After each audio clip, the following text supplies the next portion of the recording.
my name is Tofpik. I'm Head of Technical Analysis and Senior Markets Analyst at ADM Investor Services International Limited. Here's your daily technical analysis of stock index futures. I'll start with the UK FTSE futures. A lower but indecisive spinning top yesterday, which put paid to any bullish incentive generated in the previous session by the hammer pattern there. Overhead, we now have the old neckline 7041, though to be honest we've just punched right through that, of the late December 21 to start of March 22 head and shoulders top, as well as the lesser Fibonacci lines at 7075 and 7090, which we're testing at the moment. Overall, we're still, if just, in the break lower from the big March to early June ascending triangle. A primary target X for this pattern would be in the let's say 6658 area, with a secondary harder to get target X1 in the 6380 area. There's also a double top formation, even Eve type, formed from March to date.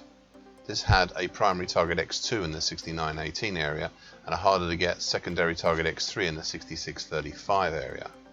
The primary target for this, that's target X2, was reached this past Monday. Finally, there's the opportunity to look at the action over the last 3 weeks as a possible bear flag stroke bearish halfway hesitation move. This we have a possible target X4 in the 6850 area. On top of all of this, about 2/3 of the month gone, we are currently set up to make a possible monthly key reversal down for June. We close on the 30th of June, either above 75.86 or below 75.13, then we'd be on.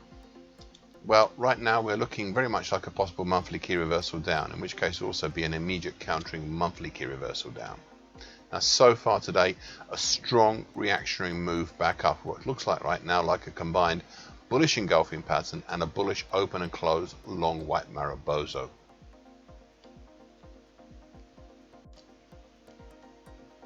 German DAX futures. A lower bearish black crow, which offsets the previous session's bullish intent in its hammer pattern, well, quite well.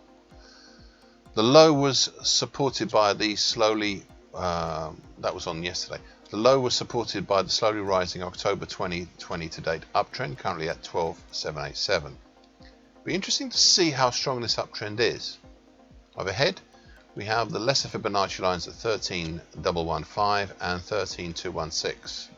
Further overhead even more, we have the 2021 low at 13,300 and the February 2021 low at 13,356. This move lower brought the market closer to the first of the targets on the downside. To explain these, I'd like you to consider this. Look at the March to date action as a sideways triangle with a shallower upper trend line currently at 14,643 compared to the lower trend line currently 13,902. I notice this is a skewed rather than completely sideways triangle, but it does have merit, and so I'll use it. This current pattern has a possible primary target X in the 12,825 area, and a secondary harder to get target X1 in the 11,210 area. The latter is well off the bottom of my daily chart. There's also another possible pattern as regards the last 3 weeks action, much as we've seen in UK FTSE futures, as a possible bear flag type pattern. If this is the case, and it is still a big if, then a downside target X2 would be in the 12,240 area. Finally, on top of all this, we're just under half of June to go, well, a little bit just under half of June to go.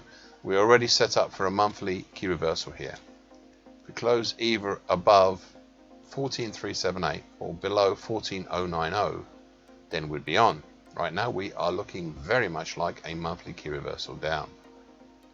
So far today, well, looks like the beginnings of a reactionary bullish harami, possibly a bullish closing white Mariposa, as it seems the uptrend from October 2020 still has some kick in it.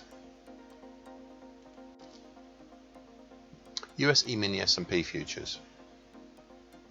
A second bullish white soldier yesterday as the market continues to build on the excellent bullish inverted hammer pattern made last Friday. Meanwhile, below we have support from the March 2021 low at 37.20 and the middle time, currently 36.85, of the oft-mentioned January to March bearish Andrews pitchfork. Whilst overhead we have the broken lower time, currently 38.44, of the bearish shift pitchfork for the same move as the bearish Andrews pitchfork. I am in two minds on how to view this broken Andrews pitchfork. On the one hand, I'd highlighted the crossover of tines from these two pitchforks on the 18th of May and the other on the 7th of June as periods that one could expect one or more of the following. That's volatility, change in trend, or a reinforcement of trend. These important time periods I had highlighted with red circles on my daily chart, and it is these two crossovers that have been the cause of the current market gyrations. For your information, the next crossover, indeed the last crossover of these two patterns, should they not be usurped by some other pattern or action in the meantime, would be on the 12th of August. There is one pattern I'd like to draw your attention to, and that is the labelled late March to late April to date possible bearish halfway hesitation. I've detailed two separate patterns as there is an argument as to where the pattern should start from, and that's assuming the pattern works in the first place. Therefore, target X for the pattern originating in April, and that is in the 35.55 area, while target X1 is for the pattern originating in March and is in the 34.20 area. Both are currently within the bearish Andrews pitchfork, which seems to be running the show right now. Well, so far today, a follow-on higher to the broken lower tine of the bearish shift pitchfork, and halting just before it really. Just unsure what to do next.